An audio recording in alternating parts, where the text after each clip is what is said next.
ഈ സിസ്റ്റർക്ക് പാർട്ടിയിൽ സീറ്റ് കൊടുക്കാമെന്ന് പറഞ്ഞു. അവസാനം ഒരു കൊടുത്തില്ല. അപ്പം എൻ്റെ അടുത്ത് വന്ന് പറഞ്ഞു, പാസ്റ്റർ ഞാൻ നിൽക്കട്ടെന്ന് ചോദിച്ചു. ഈ സ്വാതന്ത്ര്യമായിട്ട് നിന്നു.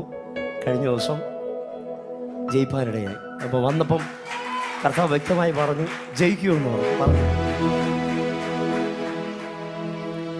ദൈവത്തിന് സ്തോത്രം. ഞാൻ ഇലക്ഷന് നിൽക്കാൻ തീരുമാനിച്ചപ്പോൾ തന്നെ പാസ്റ്ററിനോട് വിളിച്ചു പറഞ്ഞു. എന്നാൽ പാർട്ടി ടിക്കറ്റ് ചോദിച്ചിട്ട് അവർ തന്നില്ല. എന്നാൽ അവർ എന്നെ നിന്ദിക്കുന്ന അവസ്ഥയാണ് ഉണ്ടായത്. നമ്മുടെ നാട്ടിലൊരു പ്രശ്നമുണ്ടായി. അതിൻ്റെ പേരിൽ ഞാൻ നിന്നതിൻ്റെ പേരിലാണ് എനിക്ക് ആ പാർട്ടി ടിക്കറ്റ് തരാത്തത്. എന്നാൽ ഞാൻ പാസ്റ്റർ പറഞ്ഞതിൻ്റെ ബലത്തിൽ ഞാൻ ഇലക്ഷന് നിൽക്കുവാനിടയായി തീർന്നു. എന്നാൽ എൻ്റെ കൂടെ പ്രവർത്തിക്കാൻ ആരുമില്ലാത്ത അവസ്ഥ.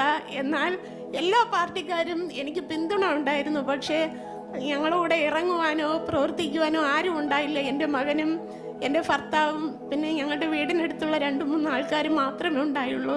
എന്നാൽ കടന്നു പോകുന്ന സ്ഥലത്തൊക്കെ ആൾക്കാർ ചോദിച്ചു, നിങ്ങളുടെ കൂടെ ആളില്ലേ, നിങ്ങൾ മാത്രമേ ഉള്ളൂ എന്ന്. എന്നാൽ അവസാന സമയമായപ്പോൾ ഒരുപാട് പേര് ഞങ്ങളോട് കൂടെ കടന്നു വരുവാനിടയായി തീർന്നു. എന്നാൽ പാസ്റ്റർ പറഞ്ഞതുപോലെ തന്നെ അവസാനമാകുമ്പോൾ എല്ലാവരും കൂടെ കാണുമെന്ന് പറഞ്ഞു.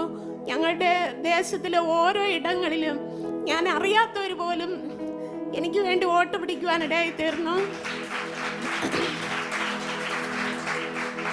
മീൻ വിൽക്കാൻ വരുന്നവർ തൊട്ട് ഗ്യാസ് കൊണ്ടുവരുന്നവർ വരെ എനിക്ക് വേണ്ടി മറ്റുള്ളവരോട് വോട്ട് ചോദിക്കുന്ന അവസ്ഥയുണ്ടായി.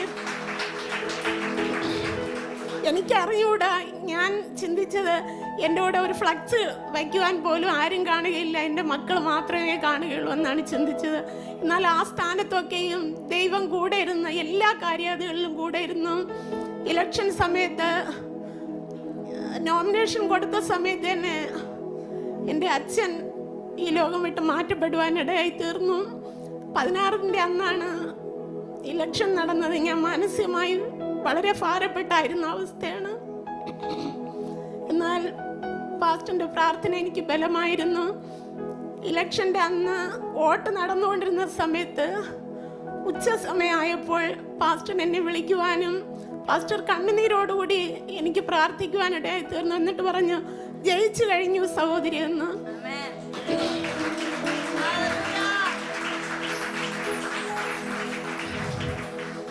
സത്യം പറഞ്ഞാൽ ഇന്നലെ ഇലക്ഷന് വോട്ട് എണ്ണുന്ന സമയത്ത് അത് വ്യക്തമായി മനസ്സിലാക്കുവാനിടയായി തീർന്നു. വോട്ട് എണ്ണി പകുതിയായപ്പോൾ തന്നെ, ഒരു ബൂത്ത് എണ്ണിയപ്പോൾ തന്നെ എനിക്ക് 165 വോട്ടിന്റെ ലീഡ് ഉണ്ടാകുവാനിടയായി തീർന്നു. ഞാൻ അവിടെ നിന്നവർ സഹോദരങ്ങൾക്ക് അറിയാം, വീടിനടുത്തുള്ള 1-2 പേരുണ്ട്. അവർ ലക്ഷക്കണക്കിന് രൂപയാണ് തലേദിവസം ഇലക്ഷന് കുറച്ച് ദിവസം മുമ്പ് ഓരോ വീടുകളിലും 5000 രൂപ 2000 രൂപ വെച്ച് കൊടുക്കുന്ന അവസ്ഥയായിരുന്നു. എൻ്റെ കയ്യിലാണെങ്കിൽ എൻ്റെ കൂടെ വരുന്നവർക്ക് പോലും ആഹാരം വാങ്ങിക്കൊടുക്കാൻ പോലും പൈസ ഇല്ലാത്ത അവസ്ഥ. എന്നാൽ ആ സമയത്തും സ്പോൺസർമാര് ഞങ്ങളുടെ കൂടെ വന്നവർക്ക് ആഹാരം വാങ്ങിക്കൊടുക്കുവാൻ ദൈവം ഇട നൽകി. ഇന്നലെ ഇലക്ഷന് ഈ പൈസ വാരി ഇറക്കിയവർ വണ്ടികളിൽ വച്ച് കെട്ടി എല്ലാം പടക്കവും എല്ലാം വാങ്ങിച്ചു വെച്ചു. എൻ്റെ മോനോട് മെനിങ്ങാന്ന് പറഞ്ഞു, നിങ്ങളുടെ വീടിൻ്റെ മുമ്പിൽ കൊണ്ട് പടക്കം വയ്ക്കുമെന്ന്. അത് കേട്ടപ്പോൾ എനിക്കൊരു പേടി തോന്നി.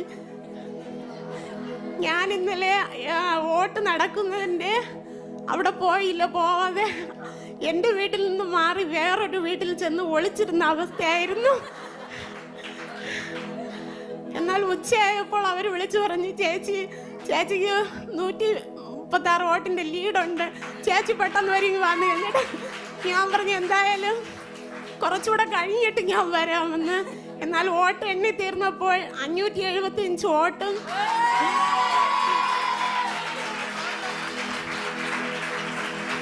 എനിക്ക് ലഭിക്കുവാനിടയായി തീർന്നു. 236 വോട്ടിന്റെ ലീഡ് ഭൂരിപക്ഷം ലഭിക്കുവാനിടയായി തീർന്നു. എനിക്ക് ദൈവത്തിന്റെ മുമ്പിലും പാസ്റ്ററിനോട് എങ്ങനെ നന്ദി പറഞ്ഞാൽ തീരുമെന്ന് എനിക്ക് അറിഞ്ഞുകൂടാ.